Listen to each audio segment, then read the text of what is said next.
want to take you back to a time when the charity first started off in 2006.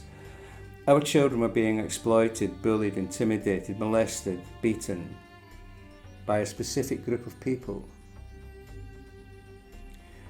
The teachers did nothing. The police did nothing. Social services did nothing. If anything, they just made a bad situation worse. So we had to take the situation into our own control. In other words, we had to give parents the ability to control the children's safety and welfare. If we got into a confrontation with anyone from the authorities, like the local council or anyone like that, we were never going to win. So we found out fairly, very quickly on that. One of the first clues we had about this situation was that the people who were targeting our children had a wealth of information, personal and private information, intimate information about the girls that they were actually picking on. And it became very, very clear that these people, these savages, had access to very private and personal information. Where was that information coming from?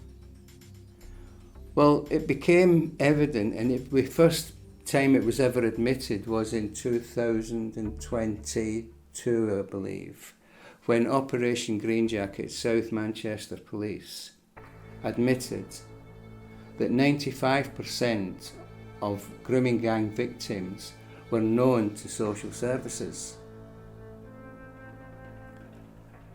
The other reason why we knew was because we had incidents where our children had witnessed something, and by the time they told us about it, and by the time we passed that information on to the police, the people or the perpetrators or whoever was doing all this damage to the children had actually gone, disappeared, and had their alibi all sorted out. How did they know the police were onto them? There was something very, very suspicious going on, and that's what's caused a lot of people to distrust the local authorities, to distrust everyone. The local authorities and national charities, in fact anyone who is funded by the local authority, is likely to report everything to the local authority, whether it is valid or not.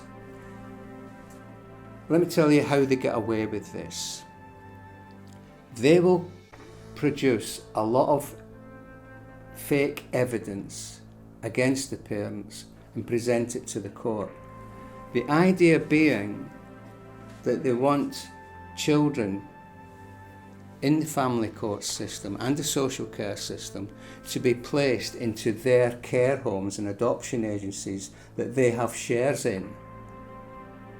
This is what's actually going on. So all the people, they could be solicitors, barristers, they could be anybody in the court system who's funded by the local authority or funded by central government, has shares in children's care homes and adoption agencies that want your children. They need your children for those agencies. So where are they going to get them from? They're going to get them from the weakest people that they can possibly find.